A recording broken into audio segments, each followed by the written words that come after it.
Good evening, everyone. Phil here, and welcome to the Daily Wrap for what was Monday, the 18th of 2024. Wait, Monday, the 18th of November, 2024. As you can tell, my adrenaline is pumping. I just got off a session, my first ever session of Black Ops 6 Warzone, which was quite fun, actually. It was very silly fun tonight, actually. So let's talk how today went. First of all, some bad news, everyone. We talked about this last night, right? I said, listen, I had a feeling that today, because number one, I've noticed that there's a lot of big supporters who haven't been around recently. Notably, some of the guys on the kick side haven't been around who've been supporting a lot. And last night, someone who'd been doing a lot of super chats over the last couple of months said they can't come by the streams anymore and wanted to let me know, and I really appreciated that. Basically, I was like, this has got to be the end of the streak. You know, we were at 70 straight streams. No, 69 straight streams. That's right. 69 straight streams of hitting the goals every single stream. And we were like, man, it was a great run, right? But what can you do? It's going to end. And, you know, today we were playing Dragon Age Veilguard. So I knew that it was coming. And so I'm very sorry to tell you all this, but sadly, the streak continues. We hit both stream goals today, despite the fact that I was playing Veilguard and had low attendance.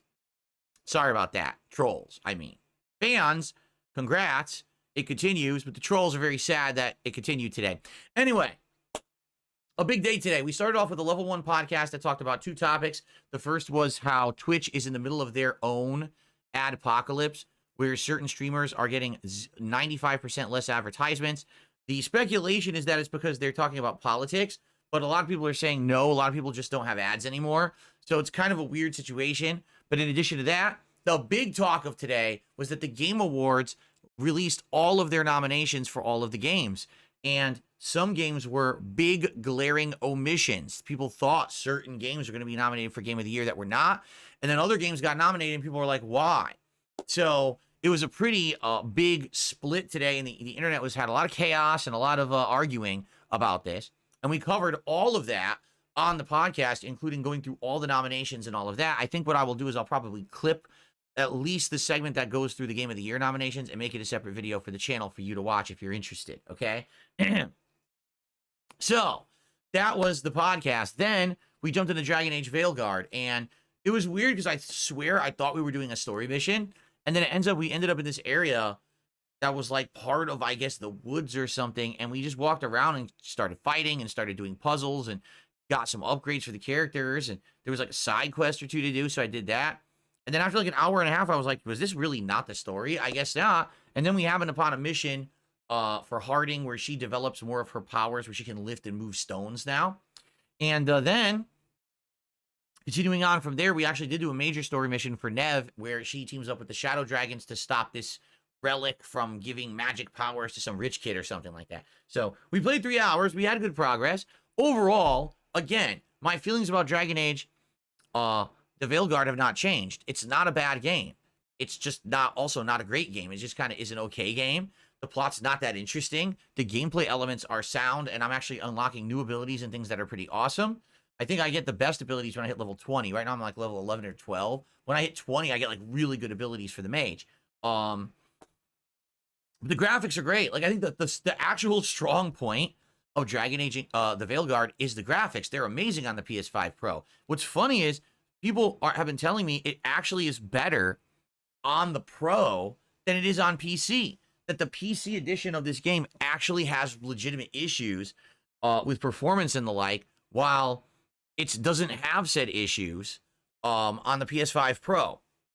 Go figure, okay? So we had a great time. We hit the goal, continued on nicely. Thank you for that.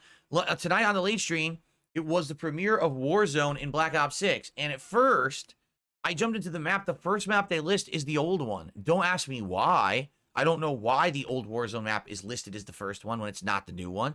The new map is called, I think, Area 99 on a mode called Resurgence, where you can only have 44 players instead of the usual 99. I think actually it's 120 now, isn't it? So it's 44 players, but there's multiple respawns over the course of it, and there's actually vehicles and a chopper. So first, I was trying to get my bearings, and it's way more fast-paced than the old Warzone because, of course, there's way fewer players, and it's a smaller map. So you got to be on your toes. The second you drop, you got to be grabbing loot, turn around, look. Oh, there's someone there. You get into firefights right away. It's like really high adrenaline stuff. So it was funny because no lie, within my first 3 matches, I actually got top 10. I'm not going to tell you where I placed, but I placed pretty good. And people were like, what the hell? Phil's doing it again. Like every time he plays Warzone, for some reason, he does well. So that was cool. Then the second hour that I was playing, I realized you can hijack, well, not hijack, but you can take the chopper. And so I took it and I said, wait a minute. Take the chopper, and people are airdropping in with respawns. Now, that doesn't happen usually that often with regular Warzone, but this version, it does because people are respawning constantly.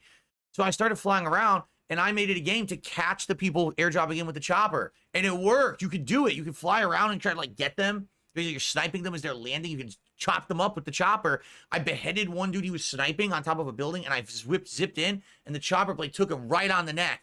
So, oh no, it was so much fun to do. It's just not that easy. Like, it's kind of hard to fly around and position it just right and hit these people at the right angle. So, it actually, the second half of the night became, how do I get the chopper and how do I kill people with the chopper? Because it was just so much fun. So, the first half of the night was more serious. The second half of the night was very silly.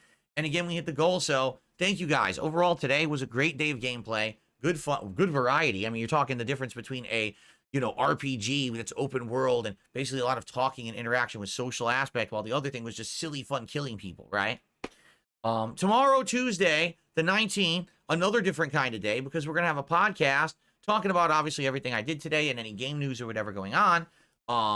Perhaps what we should do is concretely decide what we're doing on Thanksgiving for my one stream and what we're doing on Black Friday. I think we should do that. Like maybe tomorrow, that'll be the big discussion. What exactly are we doing? Let's lock it in so we know exactly what the schedule is.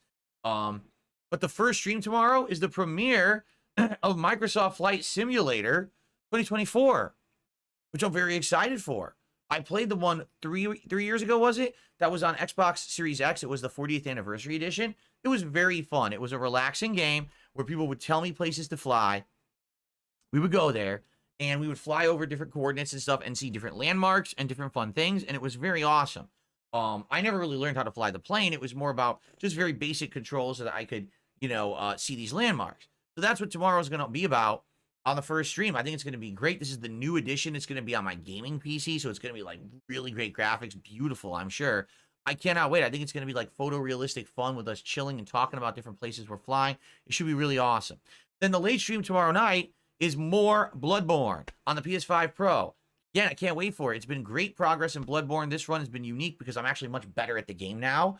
We're going to be doing the Hypogean Jail, I think it's called. We'll do that first. And then we'll probably do either the Nightmare or we'll go to the Forbidden Woods. Maybe we should do some of the Forbidden Woods first, then go to the Nightmare. Because remember, the Nightmare is one of the hardest parts of the game, especially earlier on.